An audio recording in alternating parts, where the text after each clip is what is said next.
బ్రతుకు తీపినంత గోరు ముద్దగా కలిపి పెడుతుంది.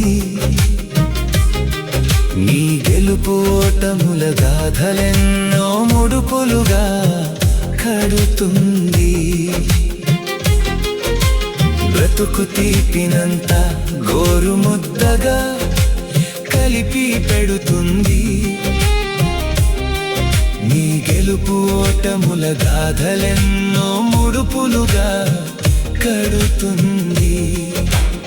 ఆశ నిరాశల భాషల ఊసులు గొంతులోనే గడిపెడుతుంది. గుప్పెడంత గుణమున్న నిన్ను గొప్ప చేయ తడబడుతుంది. మాతృమూర్తిగా మారే తీరులో మరణముకైనా సిద్ధపడుతుంది.